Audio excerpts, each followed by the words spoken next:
I didn't know Trump had a social media strategy. I mean, very honestly, I didn't even know such a thing existed. You know, I did see Kamala Harris's interview on Call Her Daddy, which I thought was probably not what I would have done at the same time that a hurricane was just devastating North Carolina. From podcasts and memes to coconut trees and brats, in this election we've seen the Republicans and Democrats battling out on social media, vying for the attention of first-time Gen Z voters. I'm seeing pro-Kamala Harris ads, I'm seeing pro-Trump ads, but I'm also seeing maybe even more of anti-Kamala stuff. She's not the brightest bulb in the ceiling, you know. She's not that smart. And anti-Trump stuff. We can't let Donald Trump get close to the Oval Office again. One part of that social media strategy is utilizing digital content creators. So I've come to the key swing state of Pennsylvania to meet some, and to find out how they've shaped the 2024 election.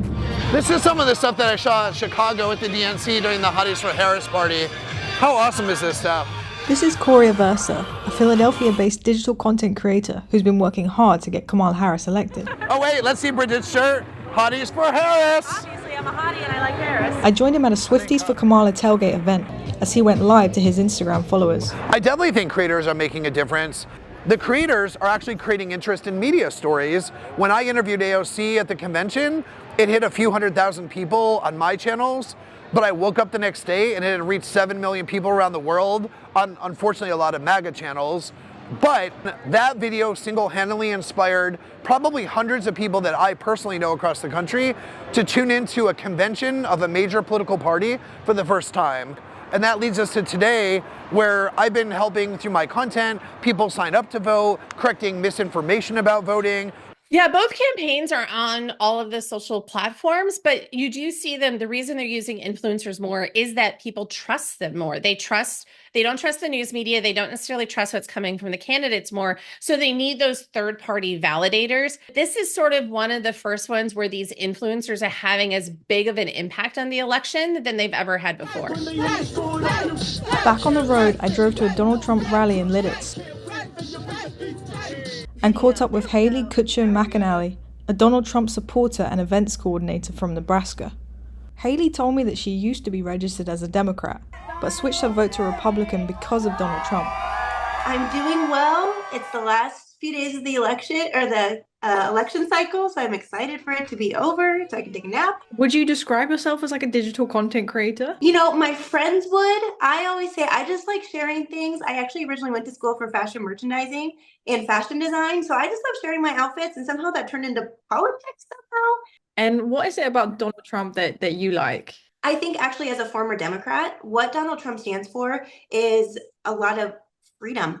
And I think that he just embodies that American dream of you can be whatever you want to be, and to have a leader that will spend 3 hours talking about how there is so much hope for our country and how, you know, the little man, the coal miners out in West Virginia can experience the same kind of prosperity that the people in Nebraska, where I'm from, can, and the people in California. And it's this revival of the American spirit. Are people ever surprised that you're not voting for a woman to be president? All the time, all the time. That's probably my one question I get, especially because I am what I define myself as is a girl's girl. I love uplifting women and empowering women and making sure that they know that they can achieve whatever they want to achieve. My concern with Kamala is that on an international stage, I don't think that we will see the strength it takes to go against someone like Putin or Xi Jinping or Kim Jong-un from North Korea. And it takes a certain level of strength. And you have to realize the counterpart of that discussion is that do they respect women on the same level that we respect women? In this election cycle, we've seen celebrity endorsements. We're at like I said, a fork in the road of destiny. Do you guys like Elon Musk? I do like Elon Musk. Obviously, now that he's on the Trump campaign, you've seen things have started to sway right a little bit more and more on X, which I think is going against a little bit of what he originally bought Twitter in the first place to do. But as a whole, I think that he's providing a platform for everyone to share their thoughts and feelings equally. I have never seen this side of Elon Musk before, and I absolutely love it. You get this childlike, playful sense from him that you actually get from the Kamala Harris campaign. I think that same kind of energy. And Collins Dictionary has named Brat as the 2024 Word of the Year. But has the hype around Harris's youthful campaign died down? There was always going to be a honeymoon period, and then people were going to get very serious about their vote. I think that people are taking, she didn't go through a traditional primary process in this. It was a very accelerated schedule. I think people were excited, but then they got serious about their vote, which I think is the right thing to have happened. Because of course we're not voting for a president based on vibes and balloons.